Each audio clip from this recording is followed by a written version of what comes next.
los exteriores del penal de Barbadillo con Nayeli Garayar. Nayeli, adelante nuevamente.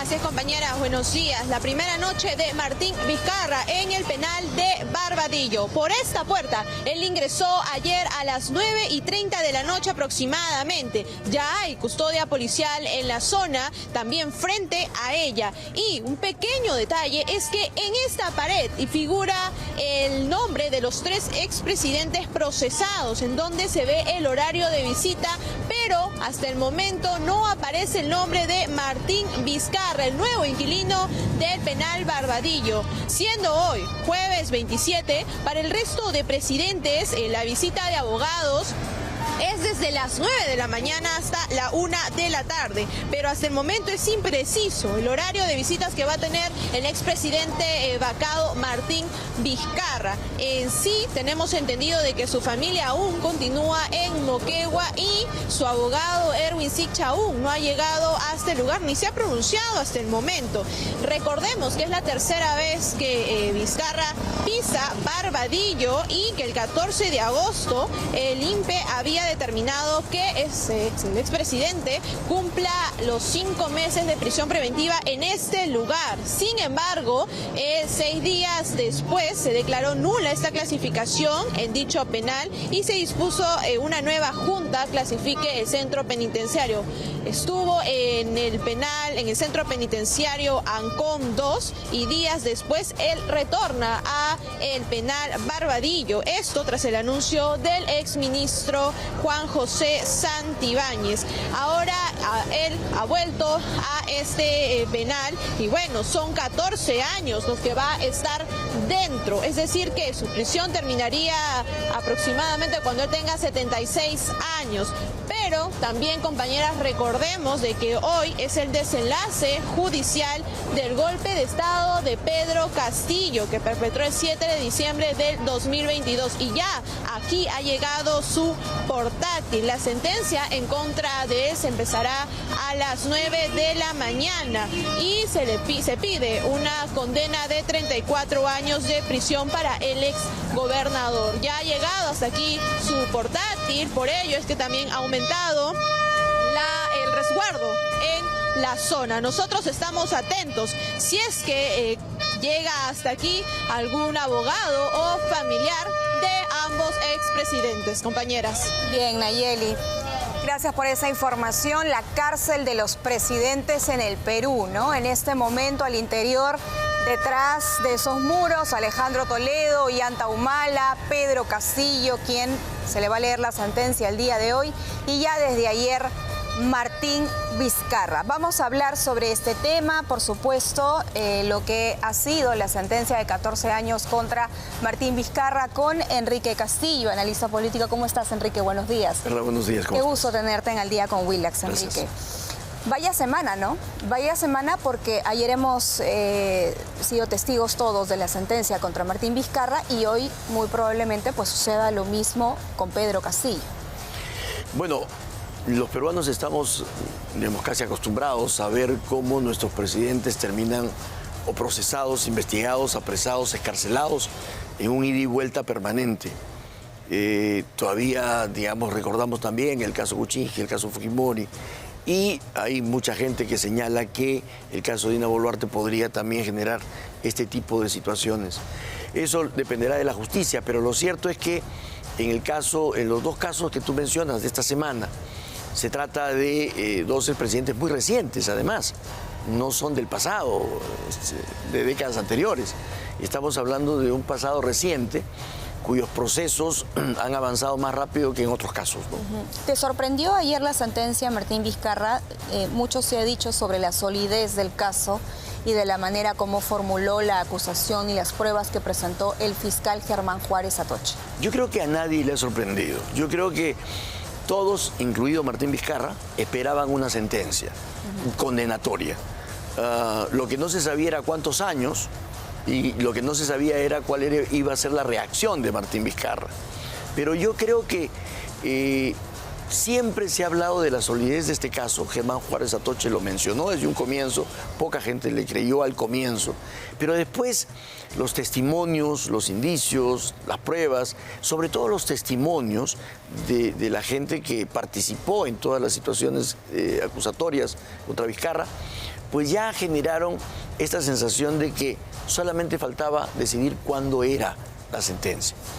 Algunos pensábamos, yo pensaba que de repente esto se podía demorar. Lo que sí me ha sorprendido es el hecho de que esa sentencia saliera ya. Yo pensé que iba a demorar un poco más. Pero creo que, como te digo, a pocos les sorprendía eso, incluidos los mismos partidarios de Vizcarra, porque justamente por eso ya entró en escena Mario Vizcarra. Acabas de decir, Martín Vizcarra esperaba esta condena, ¿sí?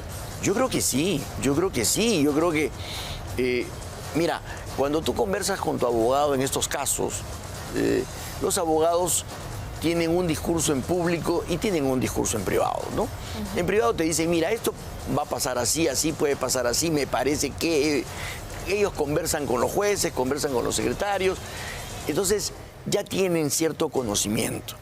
Yo no creo que a él le haya sorprendido. Ahora, ¿esperaba esta condena y además políticamente le conviene de alguna manera esta condena? Te hago la pregunta porque antes de salir al aire tú me decías que él sabe de alguna manera aprovechar muy bien todos estos escenarios y que él necesita de este tipo de situaciones para victimizarse.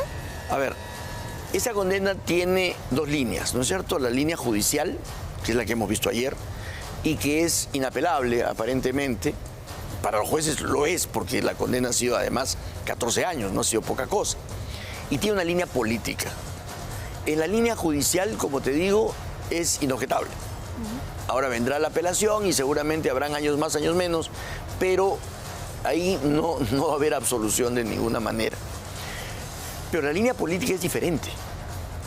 Martín Vizcarra, como otros políticos, necesitan de situaciones a partir de las cuales ellos aprovechen para protegerse, para tratar de, digamos, hacer que la gente piense en otra cosa, sacarle provecho a la oportunidad para tener apoyo político y que en el futuro les signifique, por ejemplo, una remisión de las condenas, una reducción de las condenas, que les signifique un apoyo político en el Congreso, incluso hasta pensando en un indulto posterior. Entonces, hay políticos que necesitan de esto. Y si ya la situación te remitía a una sentencia condenatoria, pues tratas de buscar la manera de contrarrestar esto políticamente, precisamente para sacarle algún tipo de beneficio, sea ahora o sea posterior. Y es lo que está haciendo él ahora. O sea, lo ha hecho desde el primer momento, ¿no? Desde el primer momento. Su comportamiento ha sido tratar de sacarle provecho a las situaciones más extremas o, digamos, las que representaban para cualquier otro político un demérito. Mira, el solo hecho, por ejemplo... otra persona, una condena de 14 años de cárcel por corrupción podría significar hasta una vergüenza, ¿no? Mira, desde los hechos... Sin embargo, esto es visto de otra manera. Desde los hechos más simples, ¿no? Que a un político le digan que es un lagarto, pero que es un lagarto no porque sea eso agradable, sino porque sea justamente una etiqueta desagradable. Él le saca provecho y convierte al lagarto en una mascota y en fin. El hecho de, tú recuerdas, su allanamiento. Su allanamiento también con su pijama lo convirtió en un show. Su carcelería, corta pero carcelería al fin, y su traslado de un lugar a otro, lo convirtió también en un escenario de victimización con sonrisas y todo lo demás. Pero además hay unas imágenes de la primera detención de Vizcarra, Enrique, donde él sale caminando así, ¿no? Con las manos hacia atrás. Él sabía que lo estaban filmando las cámaras de videovigilancia. Claro. Y sabía, entonces es como siempre está presto para el show. Siempre está presto para sacarle provecho a una situación que por más negativa que sea, para él se convierte en una oportunidad de o victimizarse o rentabilizarlo políticamente para sus seguidores, para los jóvenes que lo siguen en las redes sociales o para sus partidarios. Ahora, ese discursillo del preso político lo vamos a escuchar, va a estar muy presente además en estas elecciones, no es exclusivo de Martín Vizcarra, ciertamente creo que él también tiene un talento especial para darle la vuelta a la situación por las cosas que comentas y transformar pues esta situación en un peluche o en un TikTok o en lo que fuere, pero es Vizcarra, es Pedro Castillo, a quien van a probablemente sentenciar el día de hoy, es Betsy Chávez y así sucesivamente. Y Mario Vizcarra, ¿qué papel va a jugar en medio de todo este escenario? Él ha dicho que él está segurísimo que va a llegar a Palacio de Gobierno. ¿Puede la sentencia de Martín Vizcarra terminar favoreciendo a Mario Vizcarra a tal punto de hacerlo ganar las elecciones del próximo año? A ver, yo te hablaba de dos líneas, ¿no es cierto? La judicial y la política. Hay que decir que a nadie le gusta 14 años de condena y de estar preso. Entonces, esto internamente a Martín Vizcarra tiene que haberlo golpeado mucho. Externamente las cosas son diferentes. Él necesita mostrar, digamos, otro papel. Ahora, entra en escena el hermano. Muchos han señalado que durante todo este tiempo, ese ascenso en las encuestas de Perú Primero y de los Vizcarra tenía que ver con una confusión, que la gente todavía no sabía que Martín Vizcarra no era Mario Vizcarra. Y yo creo que no es así. Como te digo, ya todos habíamos procesado que Martín Vizcarra de todas maneras tenía una condena. Y los que no lo procesaron lo sospechaban. Entonces, yo creo que ya la gente partidaria de Martín Vizcarra se dio cuenta que si no era Martín, era Mario, pero eran los Vizcarra. Y la salida de Mario Vizcarra de yo voy a indultar presidentes no era solamente para decir ya yo voy a ser buena gente.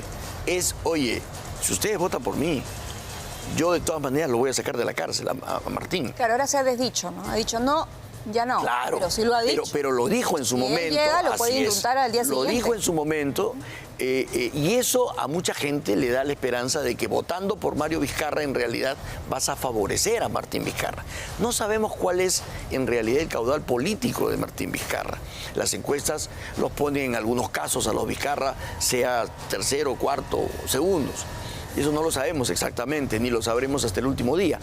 Pero lo que sí es cierto es que tiene un caudal político. Perla, han pasado años, algunos años. La gente, el Perú entero supo que él se había vacunado antes que todo el mundo y a escondidas. El pésimo manejo que se hizo de la pandemia. Terrible. Las cosas que dijo que iba a hacer y no hizo, ¿no es cierto? Los 80 hospitales, los colegios, etcétera. O sea, la decepción total con respecto a un gobierno. Y sin embargo, Martín Vizcarra mantiene un capital político y un electorado que será poco o mucho, pero que para muchos es incomprensible tratándose de un presidente que ha realizado todas estas cosas que se van descubriendo. Pero entonces va a tener una bancada importante en el siguiente Congreso. Podría tenerla. Podría ser, tú me decías, Martín Vizcarra es el candidato más de izquierda que tenemos en este momento, si es que un candidato de la izquierda no logra consolidarse como tal. Si tienes a un antisistema radical de la izquierda, podríamos decir que es un futuro Pedro Castillo.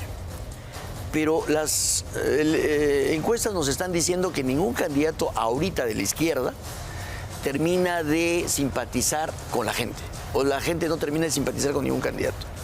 Lo más antisistema que podría haber en este momento, si separamos a los de izquierda, es Martín Vizcarra. ¿Por qué? Porque a él se le considera el enemigo del Congreso, el hombre que cerró el Congreso.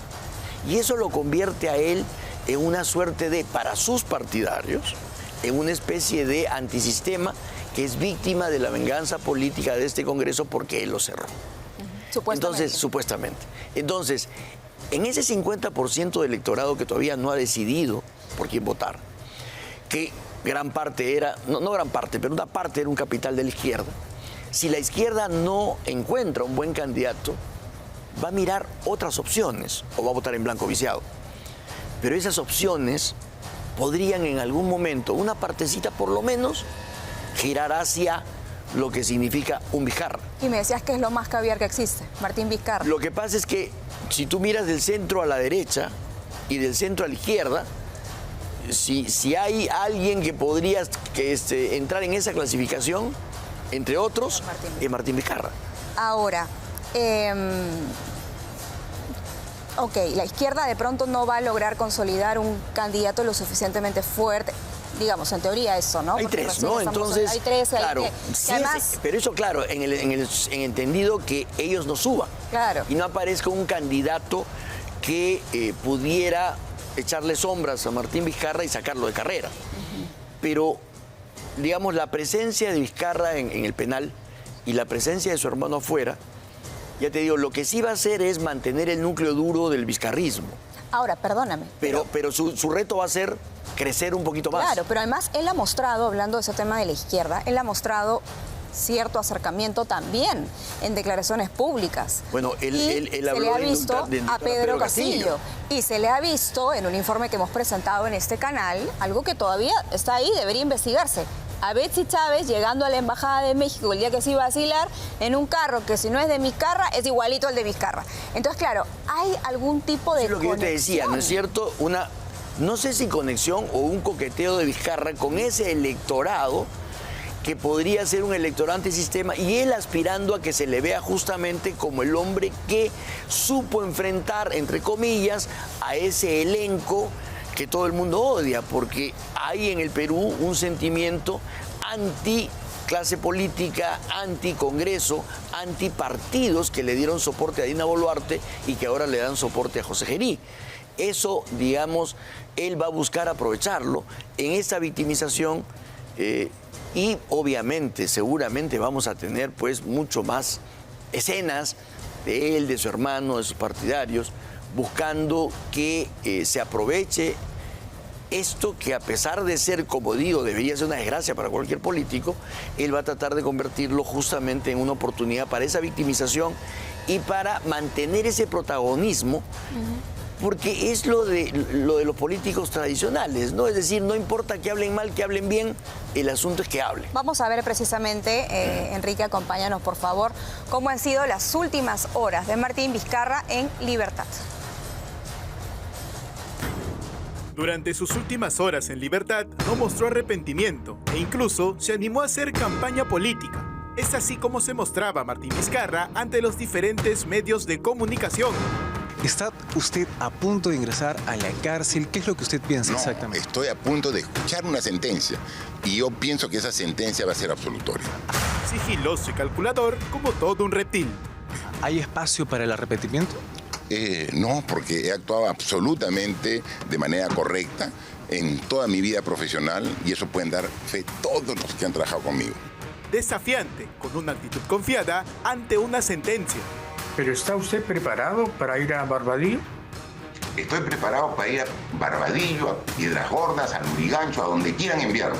Aunque claro, como todo un experto en este tipo de situaciones mediáticas, antes de pisar Barbadillo, hizo su tour por medios afines. Sí le quiero decir, señor Martín Vizcarra, que buen gato se ha traído. Bien. Y mañana... Eso sí. ¿Le tengo fe, sí o no, chicos? Sí, eso sí. ¿Está bueno, sí o no? Sí. Han venido varios abogados, pero lo veo bien. Donde nunca dudan en defenderlo con total descaro. La gente ya dice, no, que Vizcarra, ahí está el que se vacunó. Ya hemos hablado de eso 1000 veces, ya se vacunó, pues ya. Se vacunó, ¿qué quieres que te diga? Está sano, felizmente. Bueno, se vacunó. Aunque uno de ellos fue más realista y lo invitó a resignarse a la primera de sus condenas. Esta es la manzana que me como a mitad de la mañana. Ya. Como mañana eventualmente puedes ir preso, te lo voy a ceder. Está bien. Tal vez la vas a necesitar. No, pero Tal no. vez la vas a necesitar. Pero esta manzana no va a llegar a mañana. Al final, no importó cuántas lavadas de cara le hicieran. Finalmente, la justicia pudo más, mandándolo a prisión y no a Palacio, como tanto esperaba. Bueno, estamos precisamente conversando con Enrique Castillo, analista político, sobre todo lo que ha sido la sentencia de Martín Vizcarra. Y me parece importante insistir, Enrique, en esa separación que tú haces, porque esta sentencia es una sentencia otorgada por el Poder Judicial, por una sala que está compuesta por 3 jueces, a razón de una acusación lo suficientemente sólida que lo haya responsable de haber recibido una coima de más de 2 millones de soles cuando era gobernador regional. ¿Y por qué insisto en ese tema? Porque precisamente creo yo que hay que separar lo que es el discurso político de lo que es una responsabilidad penal como esta. Sí, absolutamente. Y tú lo has dicho bien, es decir, esto es cuando era gobernador. No tiene nada que ver todavía con su gestión de presidente. Y eso es, digamos, un golpe para cualquier presidente. Después está la línea política. Y su hermano y sus partidarios van a tratar de que, ya consumados los hechos, esto se convierta, como decimos, en una posibilidad para el hermano. Y ahí viene la pregunta. ¿Puede Martín Vizcarra endosar a su hermano ese capital? En mi opinión, como te digo, los partidarios de Martín Vizcarra ya procesaron todo esto y están convencidos de que deben continuar con el hermano, en la esperanza de que el hermano pueda llegar por lo menos a una segunda vuelta y tener mínimo una bancada. Yo creo que siempre el juego de Vizcarra, de Martín Vizcarra, fue: uno, salir a tener una que le levante la inhabilitación para poder candidatear. 2, si no sucedía eso, poder tener a un candidato que pueda llevar una buena bancada al Congreso. Si no sucedía eso, tener la posibilidad de pelear en el juicio. Pero tener una bancada te permite pelear políticamente, por supuesto, muchas cosas. Entonces, él está jugando a eso, ya. El escenario se dio, ya, hechos consumados. Ahora tiene que pasar a una segunda fase como político.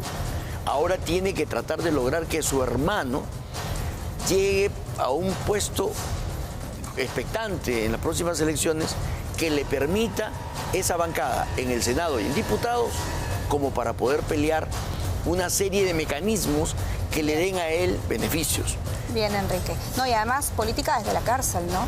Algo que no está prohibido, por lo menos en el estricto de las normas electorales de este país. Lo digo porque el propio Guillermo Bermejo, que tiene una sentencia de 15 años de cárcel por terrorismo, está desde el penal coordinando los movimientos políticos ilegales de su organización. Pero Pedro Castillo no iba a ser candidato a senador también. También, claro, lo va a hacer, de hecho. O sea, no tiene actividad política también desde ahí. Entonces, y todo el mundo sigue hablando de Pedro Castillo y según dicen en las encuestas, Pedro Castillo tiene, digamos, aceptación. Entonces, las posibilidades de hacer política desde el penal, coordinando con tu gente afuera, no están cerradas. No están cerradas. Bien, ha sido Enrique Castillo, entonces, analista político. Muchas gracias, Enrique, por estar esta mañana con nosotros. Además, analizando lo que es el panorama político, pero ahora tenemos que pasar al panorama judicial.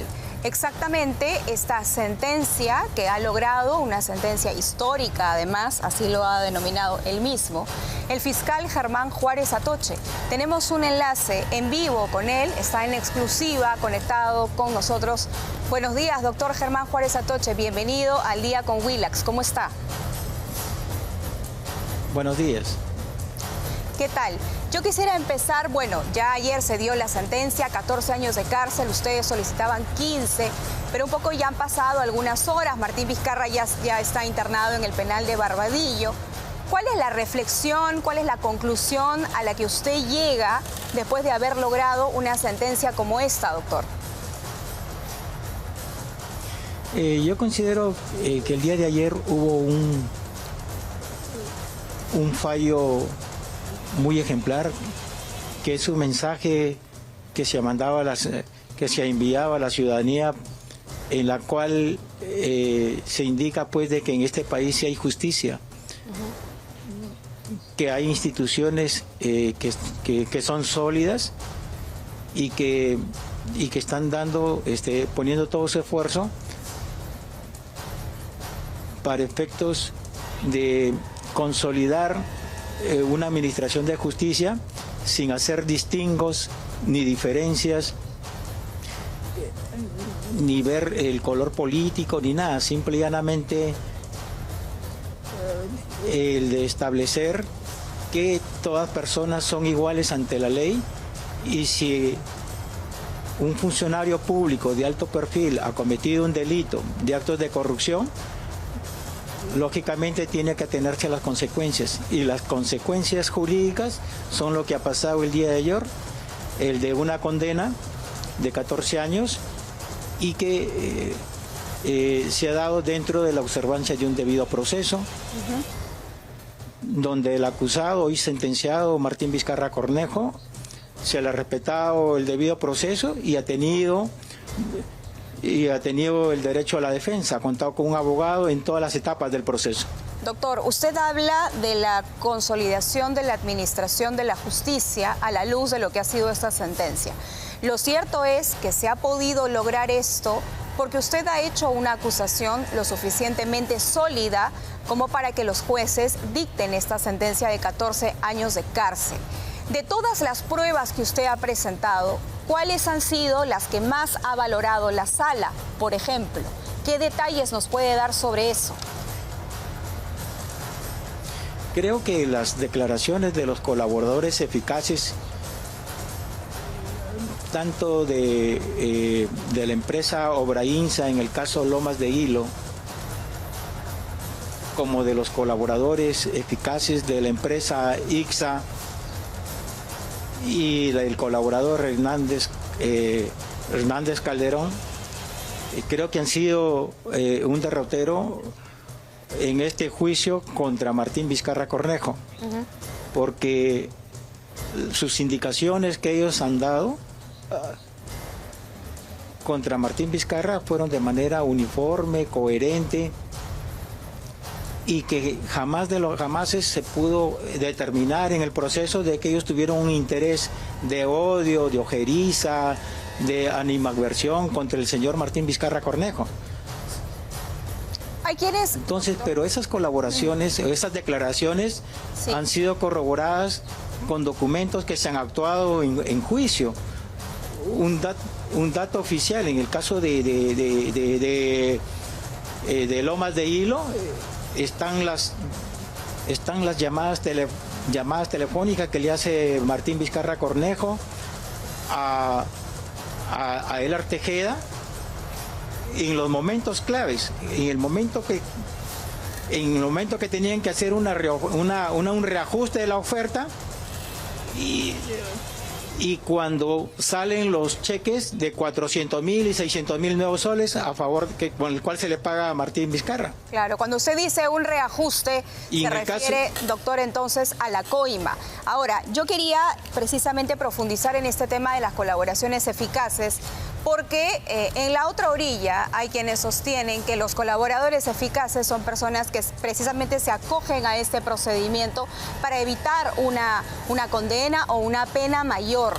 Lo cierto es que es un instrumento lo suficientemente válido, doctor, como para poder precisamente corroborar el delito. Además de las colaboraciones eficaces, ¿qué otros instrumentos ha utilizado usted como para poder determinar la veracidad de estos testimonios? La declaración de testigos que han corroborado, por ejemplo en el caso de Obrainsa, que han trabajado para la empresa Obrainsa, que lo han visto al señor Martín Vizcarra a finales del año 2013 y también a los primeros meses del año de 2014. Justo cuando el señor Martín Vizcarra Cornejo llega a la oficina de Obrainsa y se reúne con Elar Tejeda justamente para darle esa información que era privilegiada y en la cual le dice que no debe ofertar más de 81 millones para que se pueda acceder o pueda hacerse de la buena pro o de la adjudicación del proyecto Lomas de Hilo. Aparte de eso, por ejemplo, él pide a cuenta de los apartados del 2% de coima que le pide a Elar Tejeda, el alquiler de una avioneta, y eso está más que acreditado. Doctor, esa fue la de comunicación entre esa fue la prueba decisiva. Martín Vizcarra y la secretaria de Elar Tejeda. ¿Esa fue la prueba decisiva que llevó a esta condena? No, aparte de eso, ha sido importante, por ejemplo, el levantamiento del secreto de las comunicaciones. en las cuales aparecen las llamadas de Martín Vizcarra con Elar Tejeda, justo en los momentos claves que se dieron, en que se dieron estos hechos punibles. El caso de la reunión en las oficinas de Obrainsa y de la salida de los cheques, justo en la fecha en que salen los cheques, salen las llamadas de Martín Vizcarra Cornejo hacia Elar Tejeda. Y que Elar Tejeda dice que esas llamadas fueron justamente para coordinar la entrega de dinero en efectivo que se le dio al señor Martín Vizcarra. Entonces, en el caso de Hospital Moquegua, el señor Hernández Calderón puso a disposición sus teléfonos celulares. Muy bien. Doctor, entonces... Y allí hubieron mensajes de WhatsApp donde le decía respecto a la primera y segunda entrega que le hace llegar granados a Hernández y Hernández le hace llegar a Martín Vizcarra y el último pago que se da en la casa de Hernández Calderón. Doctor, ¿quiere decir que entonces... La localización lo ubica cerca a la casa de Hernández Calderón. La prueba decisiva para ustedes entonces fue o provino del levantamiento del secreto de las comunicaciones. La condena finalmente fue de 14 años. Permítame solamente para formularle esta parte. La condena es de 14 años, ustedes pidieron 15, ¿no? Pero en algún momento se amplía la investigación y todos pensábamos que de repente todo se dirigía hacia o se encaminaba hacia colusión simple, que pudo haber sumado inclusive más años de cárcel. Bueno, el caso de colusión simple está todavía en proceso. Creo que el día de ayer se ha emitido el auto de enjuiciamiento, que hay mérito para pasar a juicio oral. Doctor. Este caso de colusión, que es un caso que se deriva de estos hechos, pero que tiene que ver nada más con respecto de la concertación para que el consorcio Obrainsa-Astaldi se haga de la buena pro, de la adjudicación de la buena pro del proyecto Lomas de Hilo. Doctor, otro punto importante es el dinero que Vizcarra recibió en efectivo. Porque claro, la defensa del acusado en su momento, hoy sentenciado, decía es imposible que se haya podido recibir tanta cantidad de dinero en sobres Manila. Pero ustedes hicieron un peritaje, ¿verdad? Y lograron demostrar que los billetes eran... Cuéntenos por favor esa parte, doctor. Sí, en un primer momento se hubo un cuestionamiento diciendo de que en un sobre Manila no podía entrar 400.000 y mucho menos 600.000 soles. Lo que dijo Elar Tejeda es de que ellos siempre cuando pedían al banco pedían dinero en efectivo en billetes de mayor denominación, en estos casos de 200 nuevos soles. Es por eso que mi despacho solicitó un peritaje físico que lo realizó la policía de la criminalística y determinó que efectivamente en un sobre Manila 3 pueden entrar fácilmente 400.000 soles y también 600.000 nuevos soles. Estos peritos fueron a declarar en juicio y se ratificaron de esa sentencia, de esa pericia. Entonces con eso quedó descartado esa sospecha de que posiblemente era imposible de que entrara dinero en un sobre Manila. Claro. Ahora, doctor... Y eso ha sido valorado por los jueces. Usted hablaba y daba a entender de que esta condena no es un cierre, no un cierre penal en el caso de Martín Vizcarra. ¿Qué es lo que se viene con relación a este último punto que se va a iniciar juicio oral por colusión simple? ¿De cuántos años estamos hablando y cómo sería el procedimiento en el entendido de que ya hay esta primera condena? En este caso de colusión simple, en la cual el día de ayer se emitió una resolución de haber mérito para pasar a juicio oral, ya habrá un colegiado que va a señalar día y hora para el inicio de juicio oral. Allí lo que se va a llegar a determinar simple y llanamente si hubo una concertación entre el señor Martín Vizcarra Cornejo, en su condición de gobernador regional, si hubo un pacto, una concertación con el Artejeda de Obrainsa para que éste ganara la buena pro del proyecto Lomas de Hilo. Y igual manera, en el caso del hospital Moquegua, si efectivamente hubo una concertación a través de Hernández Calderón con los ejecutivos de ICSA, justamente para que se hicieran de la buena pro de este proyecto de la ampliación y mejoramiento del hospital Moquegua. Y lógicamente que allí se van a actuar medios de prueba con relación a este hecho que está debidamente delimitado. Ya no se va a discutir si recibió o solicitó dinero, porque eso ya fue materia de sentencia. Lo que se va a ver si hubo una colusión, una concertación entre los postores en este proceso de licitación que llevó UNOX. ¿Cuál es la pena en ese caso y cómo se suma o cómo se...? En ese caso lo que se está solicitando es una pena de 10 años de pena privativa de la libertad, y que lógicamente es de lograrse una sentencia condenatoria tendría que sumarse a esta pena que ya se le ha dictado, ¿no? Y los plazos también serían más cortos, me imagino. Los plazos por lo general dependen de la agenda del colegiado, porque el colegiado tiene bastante sobrecarga procesal, y entonces ellos van a señalar cuántos audiencias en la semana, que puede ser 1 o 2, y de acuerdo a ello se determinará más o menos el tiempo que puede durar este juicio. En este caso, por ejemplo, que hemos llevado, en la que se obtenía una sentencia condenatoria, ha demorado 1 año 30 días más o menos. Bien, doctor. Entonces, en el otro caso puede ser un plazo igual. Un plazo igual. Muchas gracias al fiscal Germán Juárez Atoche por atendernos esta mañana, darnos algunas luces, digamos, sobre lo que ha sido este proceso, la contundencia de la acusación que finalmente ha terminado en esta condena de 14 años. Gracias, doctor Germán Juárez Atoche. Gracias. De nada, buenos días. Que tenga buen día. Vamos a estar atentos. No todo ha terminado para Martín Vizcarra. Se viene un nuevo juicio oral, podrían no ser 14, podrían ser 24 años de cárcel. Van a ser las 8 de la mañana. Hablamos de todas las irregularidades que se vienen denunciando en torno a obras para los Juegos Bolivarianos. Tras la apresurada y casi incompleta inauguración de los Juegos Bolivarianos Lima-Ayacucho 2025, emerge otra cruda realidad.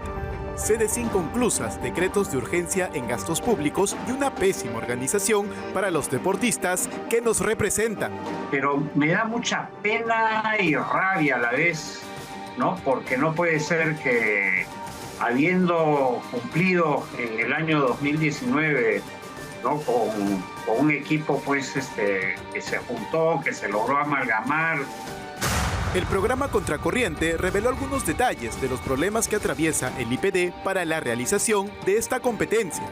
El ciclista Bill Toscano acusa a dicha institución de no contar con los recursos básicos, tanto en temas logísticos como alimenticios, donde incluso tuvo que poner de la suya. No nos dan ni comida, no tengo ni comida ahí en la Videna, o sea, tengo que comprar de fuera y tengo que ponerle el RUC de la federación porque supuestamente me van a devolver. Para nuestro representante en tiro, Marco Carrillo, ni la obtención de una medalla de oro logra quitar la mala sensación que ha dejado la actual gestión. Prácticamente los deportistas hemos sido dejados de lado y abandonados por nuestra organización. Es un poco complicado para mí en este momento poner un balance positivo a lo que siento al haber ganado esta medalla en casa. De igual manera, nuestro fondista Ulises Martín comentó el por qué se mostraba incómodo al momento de recibir su presea. Llegamos a Lima, no sabíamos a dónde ir, y nos quedamos ahí en la federación, nos comunicamos con el IPD, no nos respondía nada. Una situación compleja que no solamente pasan nuestros concursantes, sino también los jueces. y los jueces que estaban literalmente esperando sus boletos, algunos en el aeropuerto, ya esperaban boletos y estaban en el aeropuerto esperando un boleto para poder encuadrar. Por lo que el ex encargado de los Juegos Bolivarianos Lima 2019 se mostró disconforme con el actual manejo del IPD, ya que a pesar del decreto de urgencia que supera los 35 millones de soles para permitir compras sin concursos públicos, los resultados aún serían insuficientes.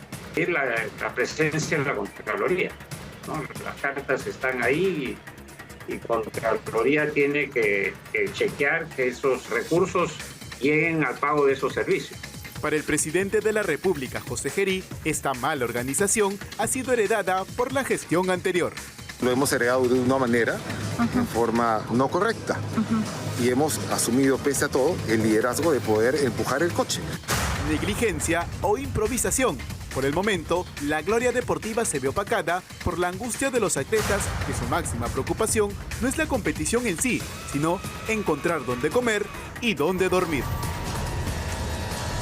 Vamos a ir a otras informaciones que tienen que ver, estábamos revisando lo que está sucediendo con Pedro Castillo y lo que se viene para en adelante con él. Son las 8:02. Vamos a continuar con más información. Viene, por ejemplo, más adelante la abogada penalista Romy Chan para hablar de la lectura de sentencia de Pedro Castillo el día de hoy.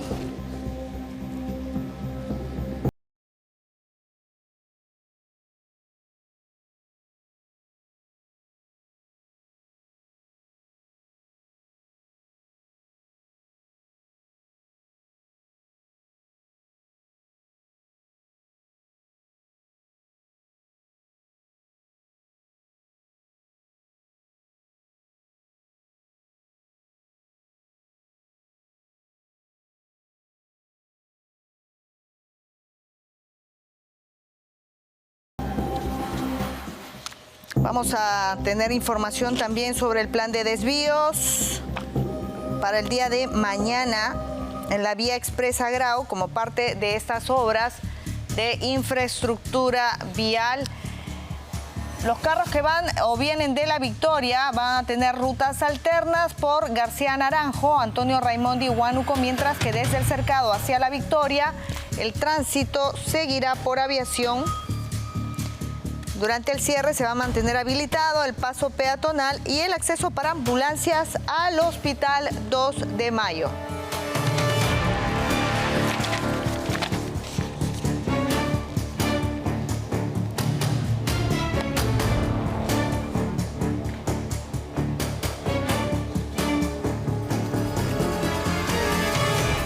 Muy bien. Vamos a una recomendación. Viva la experiencia danza, descubra sabores que despiertan sus sentidos, música envolvente en vivo y un show premium para mostrarle lo más fascinante del Perú. Déjese sorprender por una noche única en el país. Adquiera ya sus entradas a través de Joinas Danza, Danzas y Sabores del Perú. Muy bien, vamos, señor director. A ver. Segundo día del presidente José Gerí ha entregado esta vez a los policías chalecos. Esto ha ocurrido en Ancash, por fin.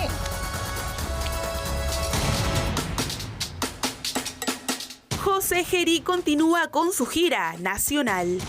Esta vez, el mandatario arribó en Ancash para conocer y atender las preocupaciones de la población, que lo recibió entre abrazos, aplausos y obsequios. Mientras algunos aprovecharon la oportunidad para tomarse fotos con el jefe de Estado, otros le regalaron prendas de vestir y hasta canastas con frutas, como muestra de cariño y respeto. Como acto protocolar, José Gerí presidió la ceremonia de izamiento de bandera y la entonación del himno nacional en la Plaza de Armas. La población no demoró en concentrarse en el lugar, donde Gerí aprovechó en saludar directamente a los ciudadanos y recordar sus momentos en Huaraz. Siempre es bonito volver a la tierra que uno quiere. Yo nací huaracino, pero me considero huaracino. He transitado mucho por Huaraz, Independencia, Carhuaz, Guaymas. Hola, ¿cómo estás? En otro momento, el mandatario supervisó la entrega de armamento e implementos de seguridad que reforzarán la labor de la región policial Ancash frente a la delincuencia y la criminalidad organizada. Gerí enfatizó que el gobierno está realizando todos los esfuerzos posibles para tomar acción ante los problemas que aqueja el país. Estamos dando lo mejor posible. Yo estoy plenamente convencido de que vamos a poder encaminar el país, pero a veces no se toma muy en consideración, pero el hecho de solamente ser o estar y también hacer es ya fundamental para nuestro país. Incluso, durante la ceremonia, recibió una medalla cívica y fue nombrado como visitante ilustre en la ciudad. Hasta el momento, el gobierno no ha especificado cuántas regiones más están contempladas en el cronograma de visitas presidenciales. Sin embargo, el presidente Gerí asegura que seguirá trabajando para el Perú, pues su gobierno es de acción y no de cámaras. Regresó a Ancash, ¿no? Él estuvo trabajando en Ancash. Vamos a repasar lo que viene con Juan José Santibáñez. Juan José Santibáñez tiene impedimento de salida del país, pero como si para él no existieran esas restricciones. No, ya antes viajó, se fue a Suiza cuando era gobierno. Ahora que ya no está en el gobierno, sigue como si nada, ¿no? Entonces se está yendo para Colombia del 1 al 6 de diciembre.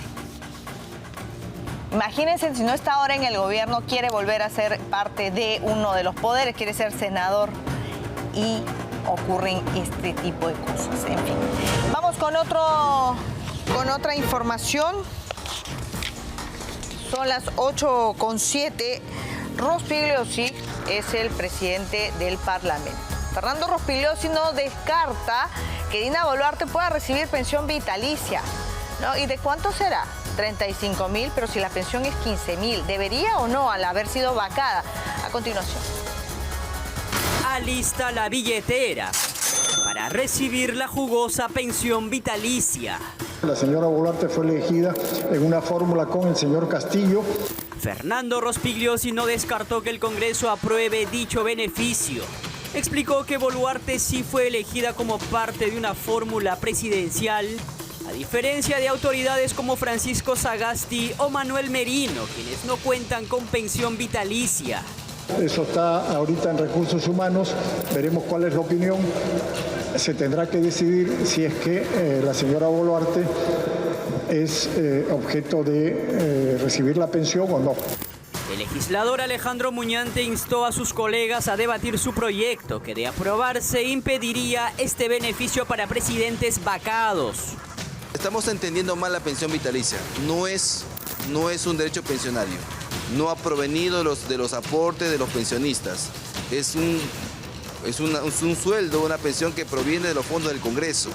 Y este fondo se otorga en razón al cargo, pero si el cargo se ha denigrado y se ha considerado que ya no corresponde, se le corta inmediatamente. Por eso es la importancia de mi proyecto de ley. Opinión distinta hay en Alianza para el Progreso. La ley vigente actual aparentemente la ampararía su pretensión. Lo que yo creo que tiene que hacer la mesa directiva es graduar esa pensión, como siempre se ha dado en función a los sueldos de los parlamentarios, que es de 15.200 soles. Desde la izquierda piden la derogación de la norma que favorece a exmandatarios. Yo considero que esa ley que permite que los expresidentes tengan pensión se debe de derogar, porque hoy por hoy los presidentes tienen un duro cuestionamiento por parte de la población. Dina Boluarte vacada por incapacidad moral permanente y quien dejó Palacio con 3% de aprobación, hoy está a punto de gozar del sueldo de un congresista y demás beneficios. Bueno, vamos a hablar sobre Pedro Castillo. Hoy se decide su futuro, ¿no? Hoy es la lectura de su sentencia. La Sala Penal Especial de la Corte Suprema va a pronunciarse por el intento de golpe de Pedro Castillo que ocurría en diciembre del 2022. Se van a cumplir 3 años. El Ministerio Público está solicitando por este caso 34 años de cárcel, 26 años para Betsy Chávez, actualmente asilada en la Embajada de México, y 15 para Aníbal Torres. Estas penas son solicitadas en el marco de investigaciones por el presunto delito de rebelión.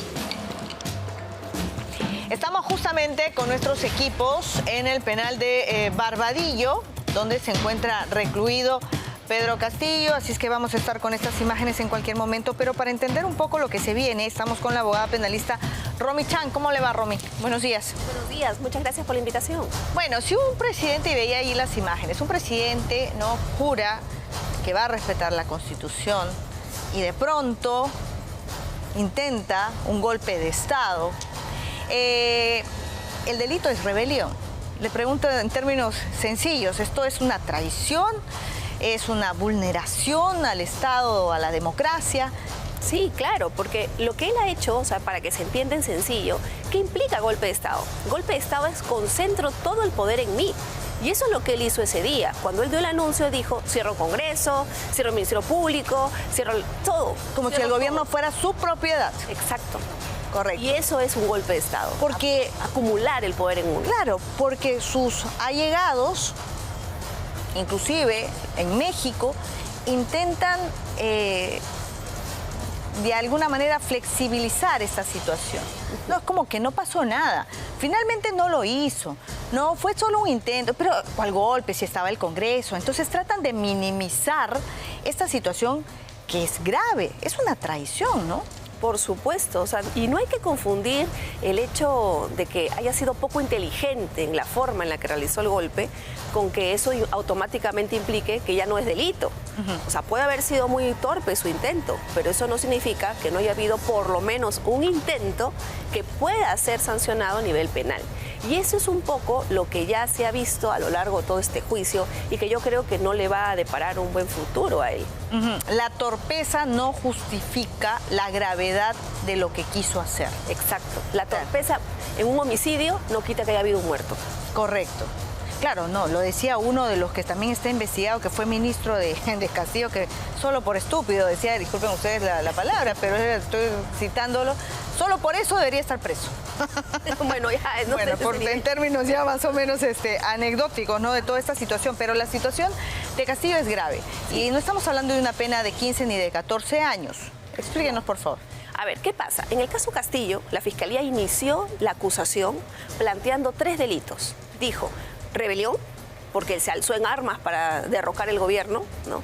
Por otro lado, perturbación a la tranquilidad pública, ¿no?, que tiene una pena para la Fiscalía, o piden 9 años de cárcel, y abuso de autoridad, por el cual piden 3 años de cárcel. Y por el de rebelión piden 25. La suma, dicen, bueno, entre muertos y heridos, llega a 34 años. Pero ¿qué es lo que pasa?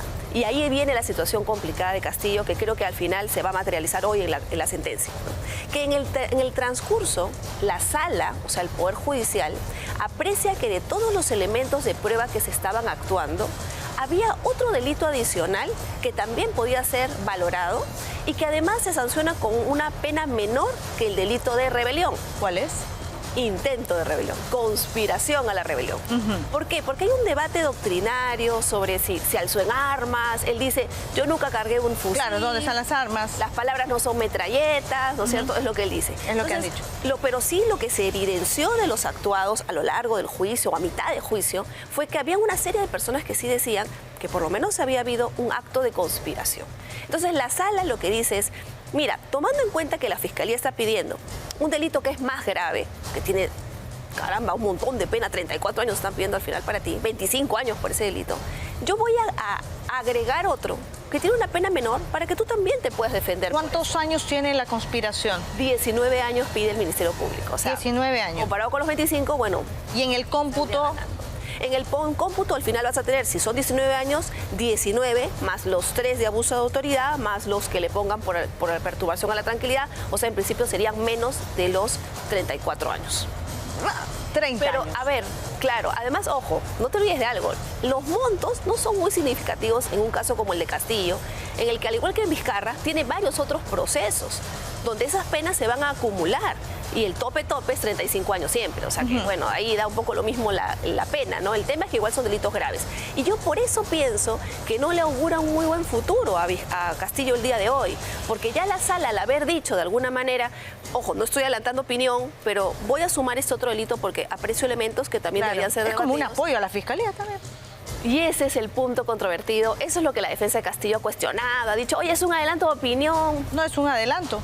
Claro, la sala se cuidó mucho. Pero digamos, dentro de lo jurídico está establecido. Exactamente. El tema es que eso está establecido dentro de lo jurídico. Puede ser polémico, puede no gustarnos, pero es una opción con la que... Bueno, la defensa ha dicho varias cosas, ¿no? Han tratado de negar bajo el argumento de dónde están las armas, han tratado de negar el hecho de la rebelión, pero también toda su narrativa se ha basado en lo que es la persecución.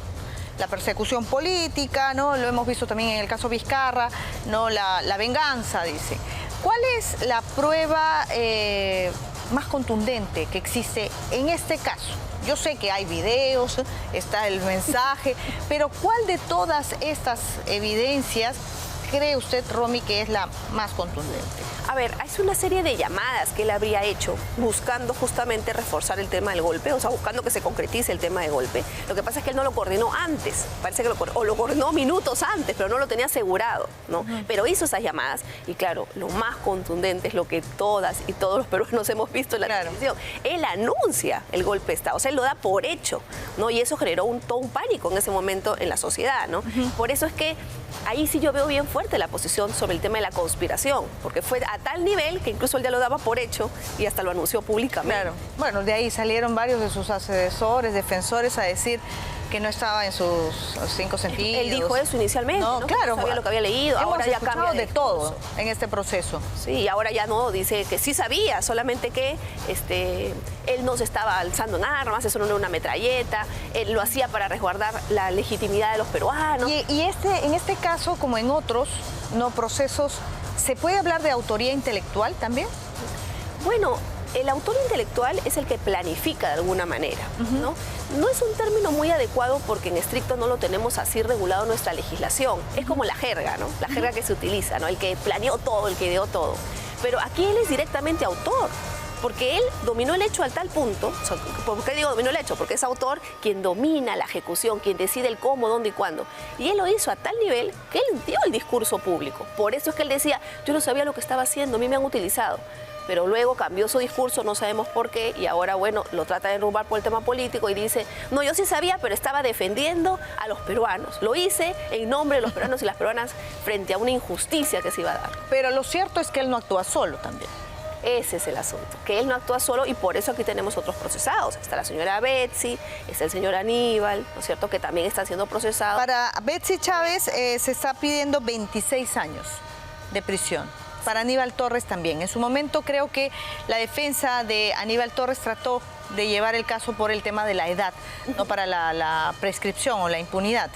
Sí, eso va a ser bien difícil. Lo que él sí podría aspirar por la edad es a no cumplir la pena efectiva, por las normas que sacó el Congreso, justamente que benefició a una serie de personas que automáticamente hacen que si ya tú eres mayor a determinada edad ya no vas al penal, ¿no? Entonces, en su caso, ojo, esto no significa que no lo vayan a condenar si es que la sala así lo decide, ¿no? Simplemente no cumpliría la pena en la cárcel. Pero va a tener ciertas restricciones, obviamente, que cumplir. Es decir, hoy día sabremos también el futuro de los que estuvieron en torno a lo que pasó ese diciembre del 2022. Sí, hoy deberíamos de saber el destino de todos. Y eso también es, bueno, yo pienso que el doctor Neira, que además tiene mucha experiencia en el tema de juicios y es el presidente de la sala, así velará porque eso se haga así. Pero lo ideal sería que, como en el caso Vizcarra, se lea la totalidad de la sentencia para que ellos puedan hoy mismo decidir si apelan o no apelan.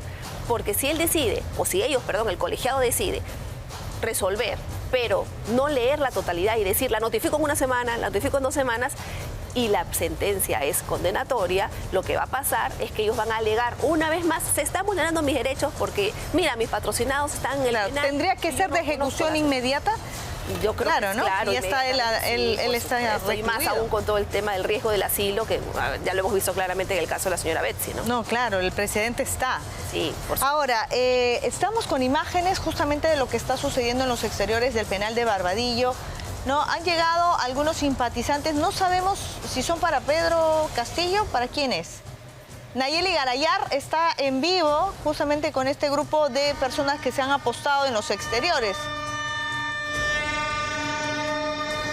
Así es, compañeras, buenos días. La portátil de Pedro Castillo ya ha llegado a los exteriores del penal Barbadillo, donde se encuentra recluido. Por ello, ya hay mayor vigilancia en la zona. Ha venido aquí bastantes efectivos policiales y también militares quienes están resguardando esta parte del exterior del penal Barbadillo, porque estamos a solo minutos, ya menos de una hora de que inicie esta audiencia, la lectura de la sentencia contra Pedro Castillo Terrones,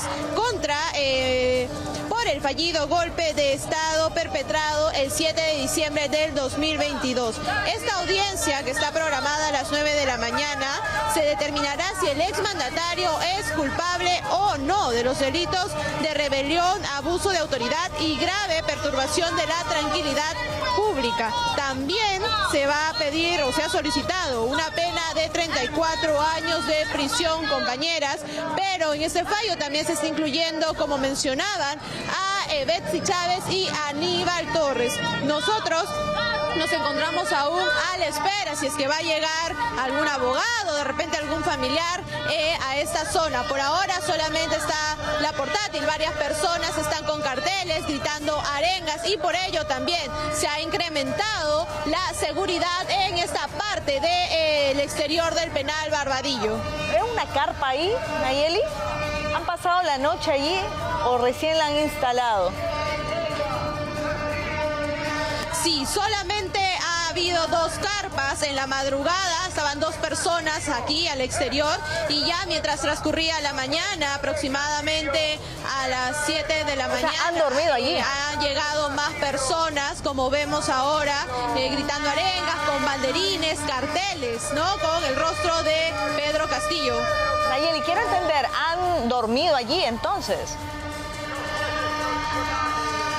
Sí, acá han puesto sus carpas en donde han pernotado esperando, ¿no? Esta lectura que prácticamente es la definitiva. Ahora, nos hablabas también de los letreros que hay, no sé si se han modificado para el tema de las visitas. ¿Ya figura Martín Vizcarra también en la puerta? Sí, por ejemplo, el día de hoy tenemos entendido de que aún no aparece el nombre de Martín Vizcarra en el horario de visitas. Lo que sí es que los abogados tienen un horario definitivo, que es entre las 9 de la mañana a la 1 de la tarde. Hoy no le tocaría visita, por ejemplo, a ninguno de los tres expresidentes que se encuentra dentro, sino entre martes y sábado. Así que no tenemos ahora el horario definitivo, compañeras.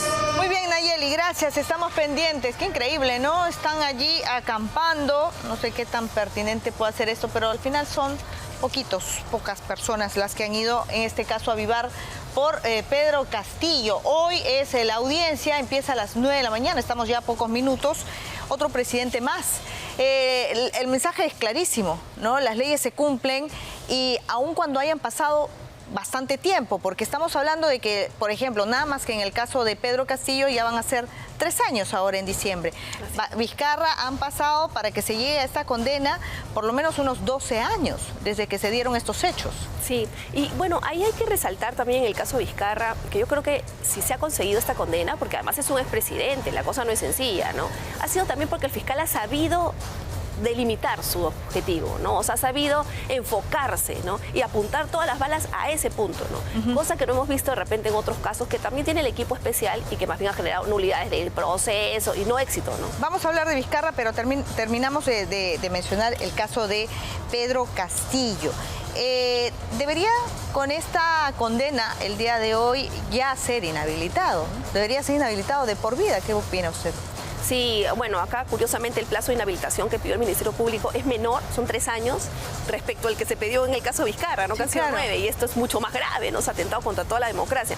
Pero, o sea, un presidente que traiciona su propio juramento, la Constitución, la pisotea, no debería volver a ejercer ningún cargo en el Estado. Exacto. ¿Cuál es el argumento? ¿Cuál cree usted que es la justificación para que se haya dado este corto plazo para inhabilitarlo?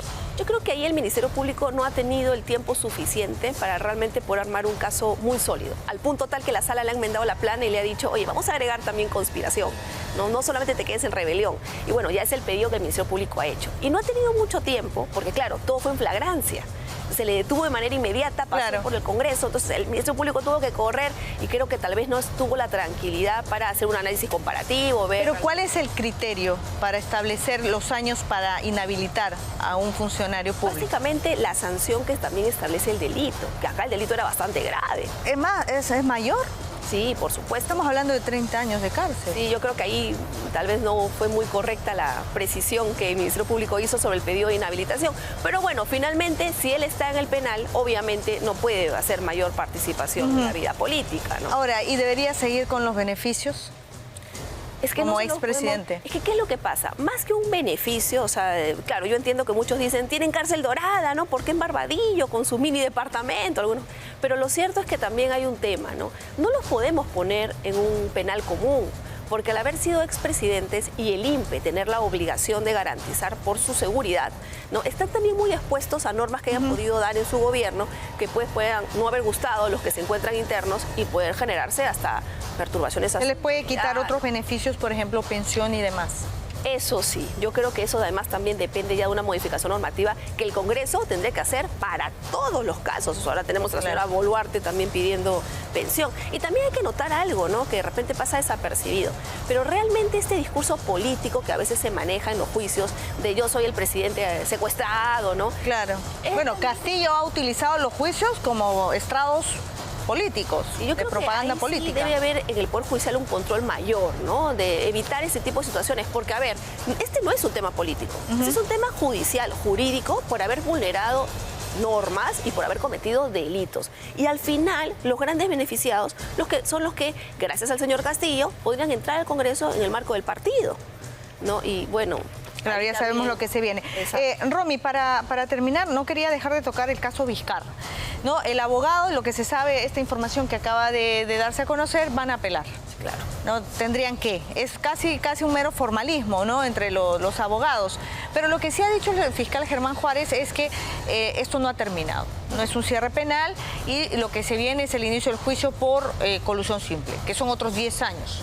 Esto se suma, pero hay otros procesos más, ¿no? ¿Qué pasa, por ejemplo, con un expresidente como Vizcarra ya preso con posibles 10 años más de carcelería y una investigación que ha quedado en la nebulosa por el caso de las muertes en pandemia y las pruebas rápidas y las vacunas? A ver, yo creo que todos estos casos contra el señor Vizcarra van a acelerarse, porque no es lo mismo una defensa en libertad, que es la que él ha tenido todo este tiempo, que una defensa en el penal. Por eso el Ministerio Público siempre lucha por el tema de las prisiones preventivas, porque claro, les conviene más tenerlo en el penal porque ya no lo ves igual. Al señor Vizcarra ya no lo vamos a ver igual. Por más que él siga diciendo, no, yo soy perseguido político, haya sacado su Twitter. Lo cierto es que como pasó con Castillo, como pasó con Fujimori, como pasa con Toledo, como pasa con Humala, ya está en el penal. Entonces ya la situación no es, la fuerza o el cambia. Y también cambia en el tema judicial, todo se detona. Ahora, por su experiencia, si, por ejemplo, se inicia una acusación por el caso de las vacunas y que él se benefició, que murieron muchas personas, las pruebas rápidas y demás, ¿de qué tipo de delitos estamos hablando y qué pena aproximadamente se podría calcular? Bueno, a ver, ahí se ha dicho genocidio, ¿no? Pero genocidio claramente no entra, ¿no? Porque genocidio es un ataque sistemático para eliminar un grupo determinado de la población. Y eso no ha habido. Pero sí ha habido, por ejemplo, probablemente actos de corrupción, porque, a ver, a él lo han vacunado, él nos mintió. No solo él, hay otros funcionarios públicos, su familia, hay algunos periodistas también que están en las listas, familiares también de personas conocidas. Y ya sabemos que no hay lonche gratis, ¿no? No hay lonche gratis, por supuesto que no lo hay. Pero, ¿de qué penas estaríamos hablando adicionalmente? O sea, vas a superar los 35 años de sobra, ¿no? Porque vas a tener más actos de colusión. Colusión es 10 años, 15, 10 años de cárcel le están pidiendo ahora para él en este último proceso. Ahí ya le vas a sumar 10 más a lo que ya le dieron. Por el caso de vacunas vas a tener mínimo unos 10, 15 años más, porque tienes ahí colusión, eventualmente actos de corrupción, abuso de autoridad, temas de falsedad, o sea, tienes un montón de delitos. Pero además también tienes Richard Swing. contrataciones que no se debían. Y ojo, no es que si yo hago un montón de actos de corrupción, me voy preso solo por un delito de corrupción. No. Por cada acto de corrupción. Y que lo sepan los políticos y los que se están lanzando ahora. Aquello que normalizan es delito. Y creo que el mensaje también queda para analizar estas situaciones es, hay una conducta delictiva, hay un patrón delictivo, ¿no? Esta sumatoria de hechos delictivos no hacen más que explicar lo que hay detrás. Y es una conducta inherente a estas personas que lamentablemente traicionaron la voluntad de quienes lo llevaron al poder. Muchísimas gracias, Romy. Gracias a ti por haber estado con nosotros. Muy bien, Francis, ya le voy a dar pase a Omar Ruiz de Somocurcio. Tranquilidad, tranquilidad. Vamos, Omar.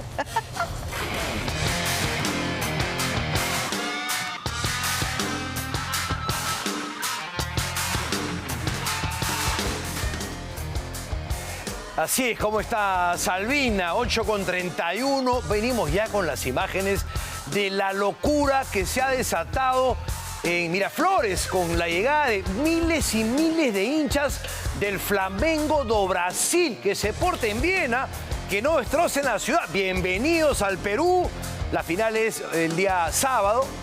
Flamengo frente a Palmeiras, pero pórtense bien, muchachos. No destrocen, por favor. Miraflores está llena de brasileños que celebren, que bailen, tomen su caipiriña, pero que se porten bien. La marea humana de Flamengo y Palmeiras, pero antes, Hernán el Pirata Barco, señores. Las viudas de Barco no pueden más. Lamentablemente, así es la vida. Todo tiene su final. Nada dura para siempre. Y se acabó el ciclo de Barcos. Yo sé que es doloroso, que es complicado, que a nadie le gusta terminar una carrera, menos en el fútbol, porque claro, al día siguiente, cuando se acaba el fútbol profesional, te levantas en la mañana, ¿y ahora qué hago? Pero Barcos se ha preparado y no se va todavía porque quiere jugar una temporada más, tiene una propuesta formal de un equipo recién ascendido del Uruguay, y yo estoy seguro que acá también el Perú tiene un montón de ofertas. Yo, ojo, no respeto al Sport Boys del Callao, no conozco al administrador, pero creo que es un equipo interesante para Barco. Yo no soy quien para proponer a Barco, candidatearlo, ni decirle que vaya al Boys, pero se viene el centenario del Boys en el 2027, sería bonito verlo en el primer puerto, quién sabe en Cristal, quién sabe en Cusco FC, en Melgar, pero Barco jugará una temporada más. El Pirata Barco, tremendo profesional, tremendo goleador, cumple 42 años el próximo año, es un hombre adulto para el fútbol, pero es un tremendo profesional y se convirtió además en el máximo goleador extranjero de la historia de Alianza. Y probablemente para algunos, yo me incluyo, en el mejor extranjero que ha venido a Alianza, ¿no? El mejor de la historia de Alianza, lo dicen hinchas de Alianza, que está acá detrás mío en la cámara. Además, un ejemplo a seguir. Yo sé que siempre hay rumores de que no quiere, que llevaba el chisme a los dirigentes de Alianza, pero bueno, si llevaba el chisme para poner disciplina en la interna de Alianza, está bien, pues es el más viejo del equipo, junto a Paolo, entonces no está mal. Es fútbol profesional, señores, pero ahí está el mensaje de la señora de Barcos, que dice lo siguiente: siempre del lado correcto, del compañerismo, de la responsabilidad, de lo justo, de la honestidad, del compromiso y del respeto. Ya tu familia, tus amigos y miles de hinchas siempre orgullosos de ti, siempre a tu lado es la señora, y tiene razón la señora. Tiene razón la señora, creo que no hay nada que discutirle a Barcos, nada que discutirle. Y cuando se vaya a Alianza, por favor, a lo grande. Si es posible, cargado en hombros, o cargado que salga de Matute. Lo que viene será tan bueno que vas a entender por qué el proceso fue tan duro. ¿También la señora? ¿De Barco también? ¿Su esposa? Bien, está bien, está bien. Yo creo que la directiva de Alianza lo ha meditado, se ha tomado su tiempo. Yo no sé si es demasiado tarde o demasiado pronto, porque se vienen partidos importantes en Alianza, pero creo que es el tiempo justo. Hoy estamos, ¿cuánto? Estamos 26 de noviembre. tiene Barco un tiempo para escuchar ofertas y tomar una buena decisión. Miren lo que ha conseguido Barco. Barco llega en el 2021 cuando Alianza Lima estaba en el peor momento de su historia. Recordemos que Alianza en la cancha descendió a segunda división, después hizo un reclamo justo en el TAS y regresó, jugó primera. Vino de Bangladesh, ya estaba casi retirado para jugar segunda división y fue bicampeón con Alianza. El líder, el goleador de esas dos campañas en el primer año en Alianza, 11 goles, Alianza campeón. En el 2022, 18 goles, su mejor temporada. Alianza campeón con Barco de capitán. En el 2023, 17 goles, subcampeón. 24, 16 goles, cuarto puesto. Y este año ya tiene 14 goles, 76 goles en la Bombonera este año frente a Boca. Goles en el estadio de Gremio, también frente a su ex equipo Gremio. Acá también frente a Talleres en Matute. Goles importantes para quienes decían que no rendía a nivel internacional. Fue su mejor temporada esta, ¿no? Esta. Nadie se va a olvidar en Alianza, creo yo. Alianza contrata a Barco para que juegue en la segunda división. Llega acá y lo saca bicampeón. Hizo que mucha gente se olvide de ese desastre del año 2020. Bien, vamos con Copa Libertadores porque ha llegado Flamengo do Brasil. Y miren los hinchas de Flamengo. Miren a puertas de la concentración. Este es en San Isidro. ¿Sí, en San Isidro? Miraflores. Está hospedado en Miraflores. Palmera está en San Isidro. La cantidad de hinchas de este gran equipo. Flamengo es el equipo con más hinchas en todo el mundo. Con más hinchas en todo el mundo, según las estadísticas. Es este enorme e histórico club brasilero. Se calcula que vienen más de 50.000 hinchas para el partido del sábado, que van a gastar más de 70 millones. 70 millones en la economía nacional que se van a mover con la final de la Copa Libertadores. Miren a los hinchas recibiendo a Flamengo. El partido va a ser el día sábado en el Estadio Monumental, 4 de la tarde, hora peruana. Flamengo frente al Palmeiras. Y Flamengo además está a un paso de ser campeón también de Brasileirao, ¿no? Faltan 2 fechas. Sí, está a un empate prácticamente. Le ha sacado 5 puntos al Palmeiras, que está segundo. Puntero es Flamengo, segundo Palmeiras en el Brasileirao. Y se enfrentan el sábado en la final de la Copa Libertadores aquí en Lima, en nuestro país.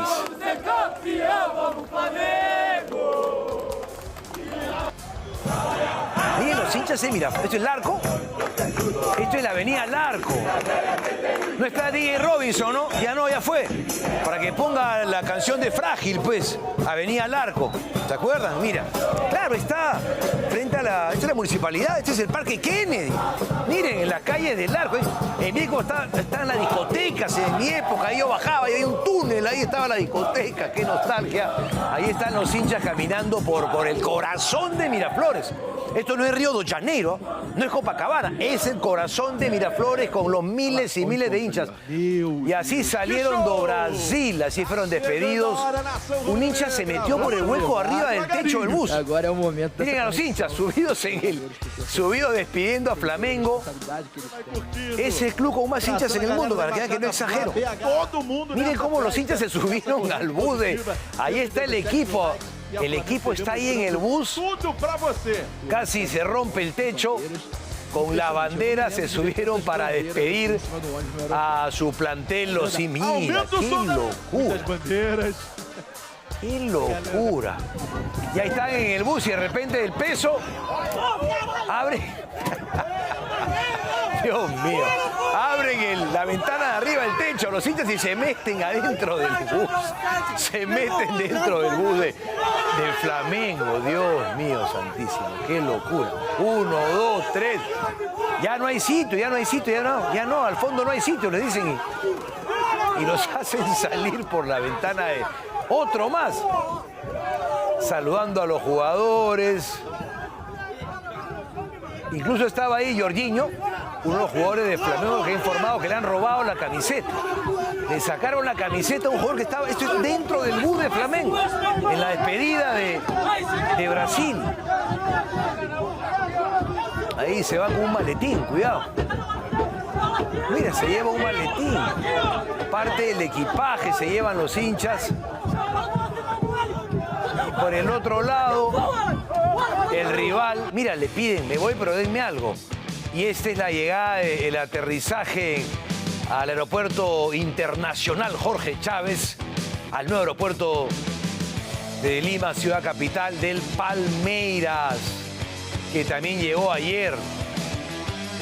Mucho más hinchas de Flamengo, ¿no?, que de Palmeiras en Lima. Un equipo también enorme, Palmeiras, ¿eh? Un equipo inmenso de Brasil que ha crecido muchísimo en los últimos tiempos. Consiguió 2 Copas Libertadores del 2000 hacia adelante. Y ahí están en Miraflores, me parece.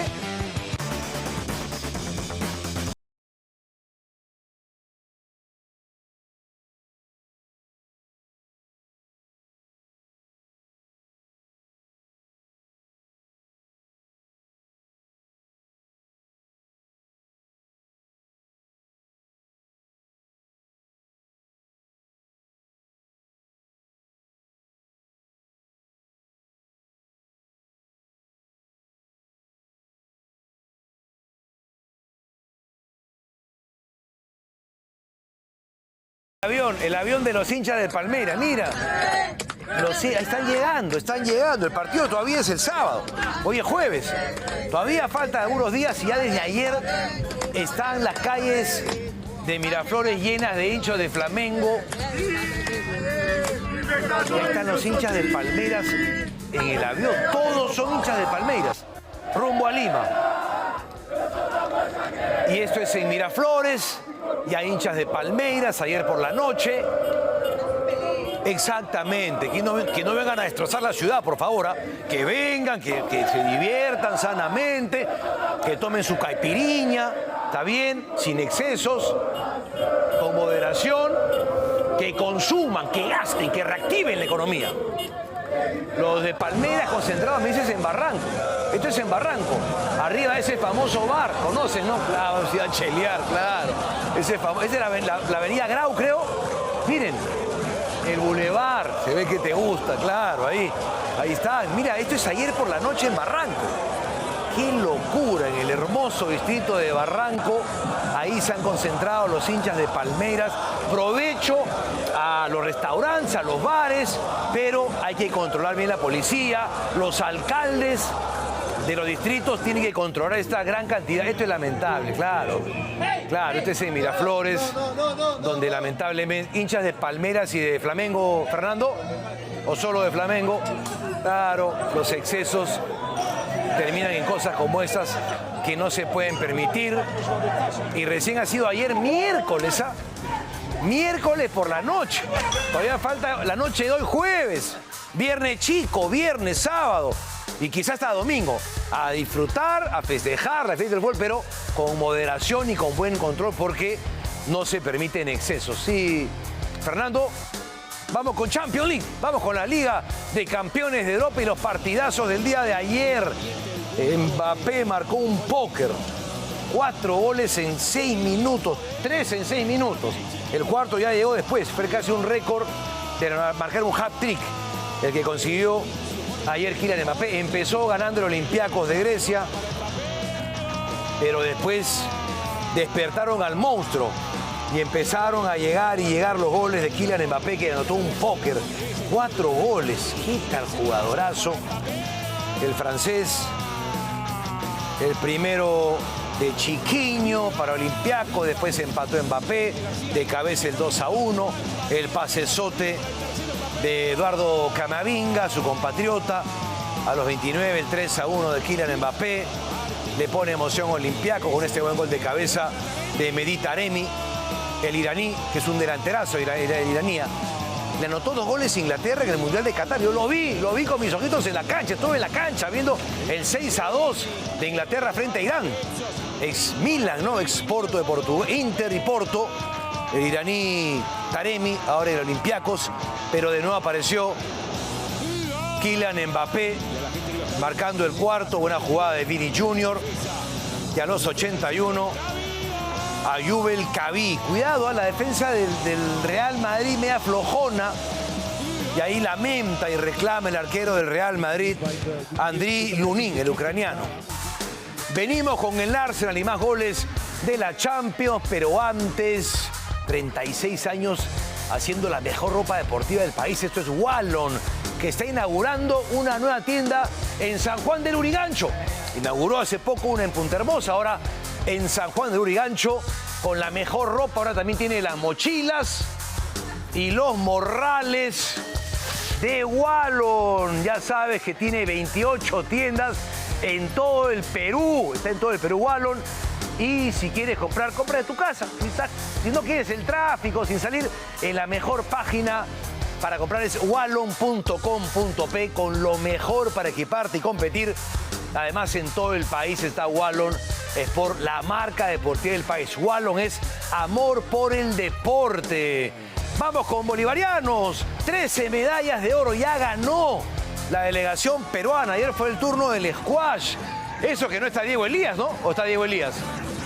Claro, Diego Elías ya olvídate. Se diría de robo acá en los bolivarianos. Pero sin Diego Elías, medalla de oro para el Perú. También en el esgrima. Ahí este chico es un monstruo del esgrima. Miren, medalla de oro. Esta es la medalla 13 para Perú. Renzo Fukuda logró, ya tiene, creo que tiene 17 años Rencito Fukuda, y consiguió medalla de oro para el Perú ayer en florete individual masculino tras vencer al venezolano Janderson Briceño 15-5. Bien por la delegación peruana en los bolivarianos. Nada más en los deportes. Buenos días, muchísimas gracias.